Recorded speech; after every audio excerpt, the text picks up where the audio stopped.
पिंजरे में कैद आज इसको 5 दिन हो गए थे। इस कैद में वो बहुत उदास थी, क्योंकि इसे खाने में कभी कम दिया जाता था तो कभी बस गुजारा हो जाता था।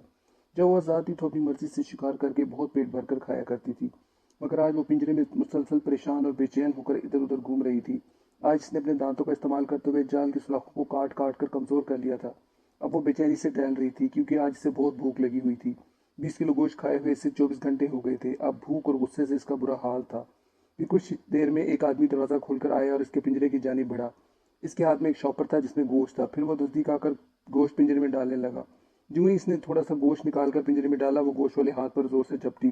फिर आदमी का हाथ मुंह में लेकर बाजू तक इसे अंदर खींच लिया। आदमी कर्मनाक आवाज में चिल्लाया। इसका शोर सुनकर बाकी आदमी भी भाग कर अंदर आए। जब देखा तो दंग रह गए। बिल्ली ने इस आदमी का हाथ बाजू तक भंबोड़ा हुआ था। इसका बाजू लहू लहान होकर लटका हुआ था। फिर आदमी शिद्दत तकलीफ से बेहोश होकर गिर पड़ा। भाग कर आने वाले आदमी में पंडित राम भी था, जो हैरत और इस्तेजाब में बिल्ली को देख रहा था। फिर इसने बेहोश आदमी को उठाने का हुक्म दिया और बाकियों से मुखातिब होते हुए कहा, खबरदार बिल्ली के हमले का किसी को खानो कान पता न चले। फिर वो बिल्ली को गुस्से से घूरते हुए बाहर निकल गया। फिर गोश्त को उठाकर अंदर जाल में किसी तरह फेंक दिया गया। इसने अंदर फेंका हुआ थोड़ा सा गोश्त गनीमत समझते हुए खा लिया। इसने फैसला कर लिया कि इसी तरह वो आदमियों पर हमला करती रहेगी ताकि इसको वो आज़ाद कर दें और अपनी मर्जी से शिकार करके अपना पेट भरकर खा सके। सुबह से शाम हो गई, फिर कोई इसकी तरफ लौट कर ना आया। फिर रात के 12 बजे अचानक कमरे का दरवाजा खुला। ये कोई 10-12 लोग थे जिनके हाथ में कैमरा था। इनमें सबसे आगे आगे पंडित राम था, जिसके साथ कोई अंग्रेज था। वो सब इसके पिंजरे की जानिब पुरजोश अंदाज में बढ़े।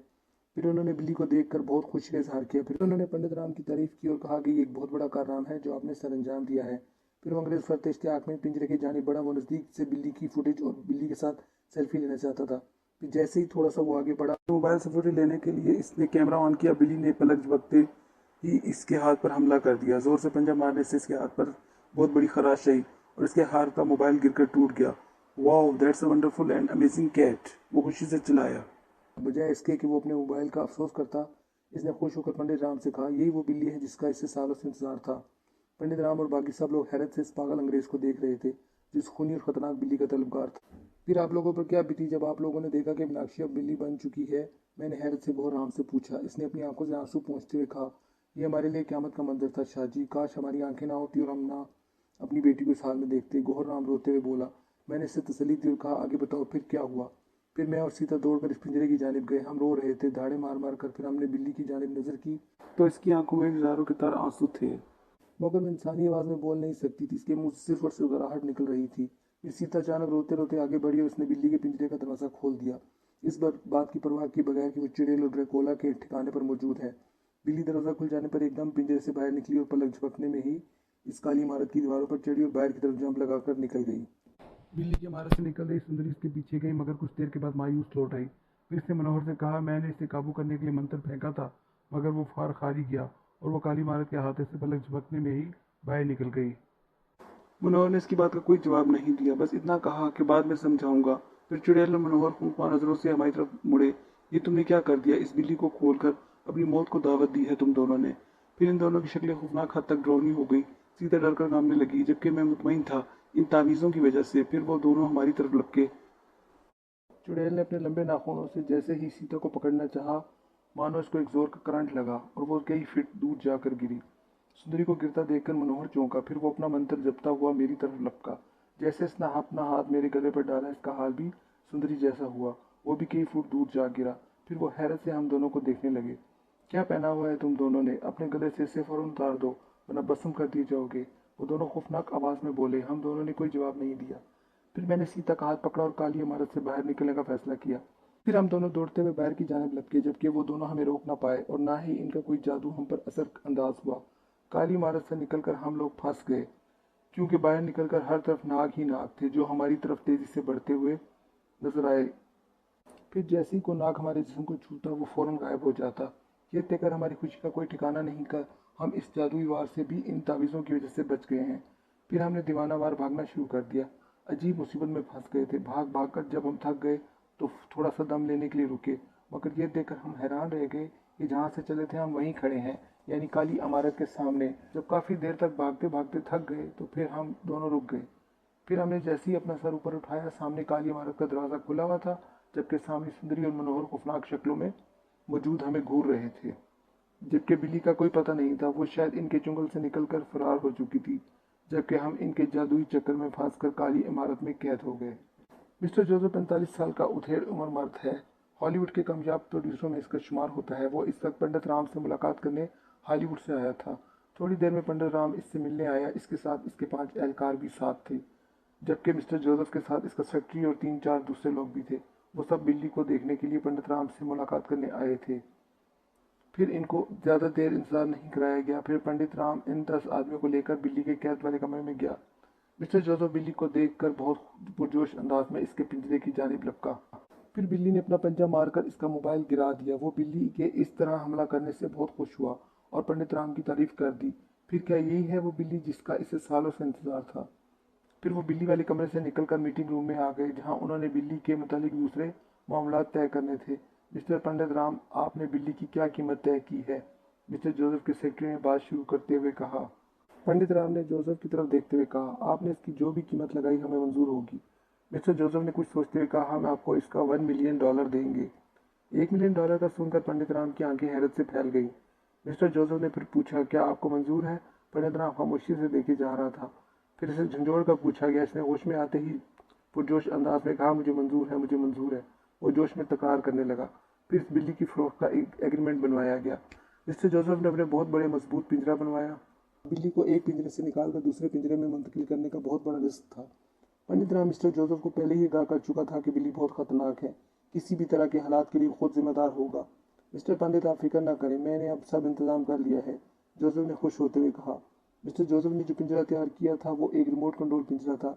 इस पिंजरे में जोसेफ ने बहुत सारा गोश्त रख दिया। रिमोट कंट्रोल वाला पिंजरा पुराने पिंजरे के बिल्कुल सामने रख दिया गया, ताकि बिल्ली वहां से निकलकर फौरन गोश्त वाले पिंजरे में चली जाए। फिर उन्होंने तार बांधकर पहले पिंजरे का दरवाजा खोला। तारों को खिड़की के सुराखों से बांध दिया गया। इस दौरान सब कार्रवाई कमरे के बाहर से की गई, ताकि बिल्ली किसी आदमी को देखकर हमला न करे और चुपचाप गोश्त वाले पिंजरे में चली जाए। रिजल्ट मिस्टर जोसेफ के एन मुताबिक हुआ। जैसे ही पुराने पिंजरे का दरवाजा खुला, बिल्ली निकलकर फौरन गोश्त वाले पिंजरे में घुस गई। बहुत सारा गोश्त देखकर वो इस पर टूट पड़ी। बिल्ली के पिंजरे में घुसते ही रिमोट कंट्रोल के जरिए पिंजरा बंद कर दिया गया। फिर सब लोग खुशी से झूमते हुए कमरे में सब एक दूसरे को मुबारकबाद देने लगे। कुछ ही घंटों के बाद बिल्ली वाले पिंजरे को एक बहुत बड़े कंटेनर में डाला गया। फिर वो इसे लेकर एक नामालूम मंजिल की तरफ रवाना हो गए। फिर क्या हुआ जब आप काली इमारत के बाहर दोबारा खड़े थे? मैंने घोराम से पूछा। बस शाहजी, क्या बताएं आपको, वो दोनों इमारत के सामने खड़े खुख्वार नजरों से हमें घूर रहे थे। एक हाथ से मैंने सीता का हाथ पकड़ा हुआ था और दूसरे हाथ में तावीज लिया हुआ था। वो दोनों आहिस्ता आहिस्ता हमारी तरफ बढ़ते हुए आए, मगर मुझे इत्मीनान था कि वो हमें छू नहीं सकते। मैंने सुंदरी को मुखातिब करते हुए कहा, हमें जानो दे, हमने तुम्हारा क्या बिगाड़ा है? इस पर इसने धाड़ कर कहा, तुम लोगों ने मीनाक्षी का पिंजरा क्यों खोला? मैंने इस पूर्णमासी की रात को इसका बलिदान देना था, जिसके बाद वो शैतानी बिल्ली की आत्मा में तब्दील हो जाती, जिसकी बदौलत संसार में हमारी ताकत में और इजाफा हो जाता। वो हमारी हमेशा हमेशा के लिए गुलाम बन जाती। अब तुम दोनों को सजा मिलेगी। यह कहकर वो दोनों हमारी तरफ बढ़े। दोनों ने अपने जादू के जोर से हमारी तरफ आग के गोले फेंके, मगर आग हमारे नजदीक आते ही खत्म हो जाती। मैंने दिल में सुकून महसूस किया और इस बात का तैयार कर लिया कि अगर इन शैतानों से हम बच गए तो अपनी बाकी जिंदगी बाबा रियाज शाह के कदमों में गुजार देंगे। फिर आग का वार खाली जाने के बाद उन्होंने हम पर काला धुआं छोड़ दिया। काला धुआं इमारत के हर तरफ फैल गया, जिससे हमारे सांस रुकने लगे। मगर मैंने एक बार फिर तावीज को पकड़ा। इसके हाथ लगाते ही धुआं फौरन गायब हो गया। हमने सुकून का सांस लिया। फिर मुझ में अचानक से हिम्मत आ गई। मैंने रोबदार आवाज में कहा, अब तुम दोनों इस तावीज की करामात तो देख ली है ना, इसलिए आखिरी बार कह रहा हूँ, हमें इस काली इमारत से जाने दो, वरना हम दोनों, अगर तुम दोनों से लिपट जाएंगे, फिर तुम दोनों का क्या अंजाम होगा ये सोच लो। ये सुनते ही ये दोनों एक दूसरे को देखने लगे। फिर मनोहर ने सुंदरी के कान में कुछ कहा। कुछ देर वो एक दूसरे से बातें करते रहे। फिर हमारी तरफ देखकर बोले, ठीक है, तुम दोनों जा सकते हो, मगर याद रखना, मीनाक्षी को हम अपने कब्जे में जरूर करेंगे। इसका बलिदान देकर हम शैतानों को खुश करेंगे। मैंने कहा, तुम अपनी शैतानी जाल में कभी कामयाब नहीं हो सकते। फिर मैंने सीता का हाथ पकड़ा और काली इमारत से बाहर निकल आया। भगवान की कृपा से हम लोग बिल्कुल महफूज रहे। फिर इन शैतानों ने हमारा पीछा नहीं किया। सारी रात हम दौड़ते रहे और सफर करते रहे। जब सुबह हुई तो हम अपने घर के दरवाजे पर थे। यह देखकर हैरत की इंतहा न रही कि हम फौरन ही घर के दरवाजे पर कैसे पहुंचे। ताम खुश होकर हम घर में दाखिल हो गए, मगर जैसे हम घर में दाखिल हुए तो हमें अजीब घुटन का एहसास हुआ। फिर हमने निगाह उठाई तो सामने का ही कुर्सी पर एक पंडित बैठा था, जिसके गले में मोटे दानों वाली तस्बीह पड़ी हुई थी और इसके कदमों में 4 मुष्टंडे पड़े थे। वो पंडित जोर जोर से तस्बीह पढ़ रहा था, जैसे कोई खास मंत्र जप रहा हो। जैसे इसकी निगाह पर पड़ी, इसने अपनी लाल अंगारा आंखें खोल के बोला, आगे तुम दोनों महाराज तशरीफ रखिए। इसने तंजिया लहजे में हमें कहा, जबकि बाकी मुष्टंडे खिलखिलाकर हंस पड़े। वो एक नामालूम मंजिल की तरफ रवां दवा थी, जबकि इस कैद वाले पिंजरे को एक बहुत बड़े कंटेनर पर रख दिया गया और कंटेनर तेज रफ्तारी से रवां दवा था। इसने पिंजरे की सुराख से देखा कि एक गाड़ी आगे थी और एक गाड़ी पीछे थी। वो समझ गई कि वो अब यहाँ से बहुत दूर जा रही है। वो ज़ारो कतार रो रही थी। इसे दुख इस बात का था कि वो शायद अब जिंदगी में दोबारा अपने माता पिता को नहीं मिल सकेगी। ये ख्याल आते ही वो ज़ारो कतार रोने लगी। वो ये समझने से कासिर थी कि आखिर वो अंग्रेज से कहाँ लेकर जा रहा है या वो इससे क्या चाहता है। फिर इसने अपने दिल में तैयार कर लिया कि वो हर सूरत अपना दिफा करेगी और वहां से निकलकर दोबारा अपने आबाई इलाके में आएगी। तकरीबन 5 घंटे की मुसाफत के बाद कंटेनर अचानक रुक गया और इसके साथ ही 2 गाड़ियां भी रुक गईं। वो समझ गई कि शायद अब इसकी अगली मंजिल आ गई है। तकरीबन आधे घंटे के बाद कंटेनर का दरवाज़ा खोल दिया गया। इसके पिंजरे को उठाने के लिए क्रेन का इस्तेमाल किया गया। इसने निगाह उठाकर माहौल का जायजा लिया। वो ये समझ रही थी कि वो अंग्रेज से मुल्क से बाहर ले जाएगा, मगर ऐसा कुछ ना हुआ। ये अपने ही मुल्क का इलाका था जिस जगह इसका पिंजरा रखा गया। ये एक बहुत बड़ा फार्म हाउस था जिसके चारों तरफ फलदार दरख्त थे। एक तरफ फासले पर जानवरों का बाड़ा था जबकि दूसरी तरफ फिश फार्म बना हुआ था। इस फलदार दरख्तों पर परिंदों की सुरीली आवाज़ें माहौल को खूबसूरत बना रही थी। इस फार्म हाउस में अंग्रेज ने मुलाजमों की फौज भर्ती की हुई थी। वो सब इधर उधर दौड़ते और काम करते नजर आए। उन्होंने बिल्ली के पिंजरे को बरामदे में रख दिया। फिर वो अंग्रेज इस पिंजरे के जानिब आहिस्ता आहिस्ता बढ़ा। वो बिल्ली को हैरत और इस्तेजाब से देख रहा था। फिर इसने पिंजरे में रखे हुए गोश्त पर नजर डाली तो वो हैरान रह गया, क्योंकि तकरीबन आधा पिंजरा गोश्त से भरा हुआ था और अब वो पिंजरा बिल्कुल खाली था। बिल्ली ने पिंजरे में रखा हुआ सारा गोश्त चट कर लिया। फिर मिस्टर जोसेफ ने कुछ और गोश्त मंगवाया और ये देखना चाहता था कि बिल्ली ज्यादा से ज्यादा कितना गोश्त खा सकती है। फिर जब बहुत ज्यादा गोश्त रखा गया तो बिल्ली ने थोड़ा बहुत खाया, क्योंकि वो पहले ही बहुत ज्यादा गोश्त खा चुकी थी। बिल्ली के पिंजरे को जिस बड़े बरामदे में रखा गया वो मुकम्मल तौर पर बंद था। मिस्टर जोसेफ ने आहनी लिबास पहना हुआ था, सर पर इसने हेलमेट पहना हुआ था। वो मुकम्मल तौर पर तैयार था। इसे यकीन था कि अगर बिल्ली ने इस पर हमला किया तो वो मुकम्मल तौर पर महफूज रहेगा। फिर वो आहिस्ता आहिस्ता पिंजरे की जानिब बढ़ा। इसने आराम से जाकर पिंजरे का रिमोट कंट्रोल दरवाज़ा खोल दिया। बिल्ली फौरन जस्ट लगा कर बाहर निकल आई। इसने जोसेफ को मुकम्मल तौर पर नज़रअंदाज कर दिया। फिर इसने चार दीवारी का बगौर जायजा लिया, शायद इसके निकलने का कोई रास्ता हो। फिर वो बरामदे के गिर्द जोर जोर से घूमने लगी, मगर बेसुध। इसे कोई रास्ता समझाई न दिया। फिर वो थक हार कर एक तरफ बैठ गई और जोसेफ को इमदाद तलब नजरों से देखा। जोसेफ आहिस्ता आहिस्ता इसकी जानिब बढ़ा। वो इसकी आंखों में मुसलसल घूर रहा था। आंखें गहरी नीली थी जो किसी भी तरह एक बिल्ली की नहीं लगती थी, जबकि इसका बाकी जिस्म दूसरी बिल्लियों की से कई गुना बड़ा था। कई गुना बड़ा था। इसके नज़दीक पहुंचकर जोसेफ ने अपना आईनी हाथ निकाला और बिल्ली के सर पर आहिस्ता आहिस्ता फेरने लगा। बिल्ली इसे देखकर और ज्यादा ज़ारो कतार रोने लगी। फिर जोसेफ ने अपना हेलमेट उतार कर रख दिया और ये देखना चाहता था कि बिल्ली इस पर हमला करती है या नहीं। जो इसने अपना हेलमेट उतारा, बिल्ली ने कोई रिस्पॉन्स नहीं दिया। ये देखकर इसका जोश जीतनी था।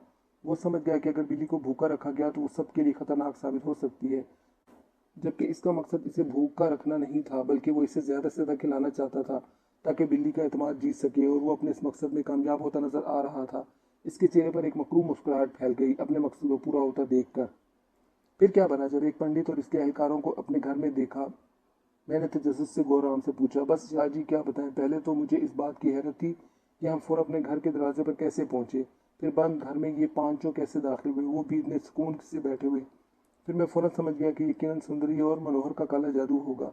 मैंने अपनी हिम्मत मजतमा की और पंडित से मुखातिब होकर कहा, कौन हो तुम लोग और हमारे घर में क्या कर रहे हो। वो सब जोर जोर से हंसने लगे। फिर इनमें से जो पंडित था कहने लगा, मेरा नाम पंडित राम है और ये मेरे चेले हैं। हम यहाँ आपकी सेवा करने आए हैं महाराज। ये कहकर इसने अपने हाथ हमारे सामने बांध दिए, जबकि बाकी जोर जोर से हंसने लगे और कहके लगाने लगे। मैं समझ गया ये मेरे मजाक बना रहे हैं, कुछ गलत होने वाला था हमारे साथ। मेरी छठी हंस मुझे खतरे से गा कर रही थी। फिर पंडित राम कुर्सी से एकदम उठा और हमारी जानिब बढ़ा। इसके साथ इसके चेले भी फौरन उठे और हम दोनों के गिर्द जमा हो गए। फिर पंडित राम गरेदार आवाज में बोला, तुझे शर्म नहीं आती? हिंदू होकर एक मुसलमान के हाथ का तावीज गर्दन में डालते हो। अभी की अभी दोनों अपनी गर्दन से इस तावीज को अलग कर दो, वरना तुम दोनों की गर्दन काट दी जाएगी। हाँ, पहना है हमने तावीज, क्या कर लोगे तुम सब। इस तावीज ने हम दोनों की रक्षा की है 2 शैतानों से, और अब हमें पूरा यकीन है कि आगे भी ये हमारी मदद करेगा। मेरी बात सुनकर पंडित गुस्से में आ गया। इसने सबको हुक्म दिया कि इनके गले से तावीज उतारो। पाक तावीज को छूते ही सब दूर जा गिरे। ये देखकर हमें बहुत तसल्ली हुई। पंडित राम का चेहरा गुस्से से लाल भभूका हो गया। इसने अपने एहलकारों से कहा, रस्सी ले आओ। फिर रस्सी के जरिए हमें कस कर बांध दिया गया। फिर पंडित राम ने हमें जोर से ठोकर मारी। फिर एक एक करके सब हमारे घर से निकल गए, जबकि हमें हमारे घर में ही रस्सी में बांध कर फेंक दिया गया।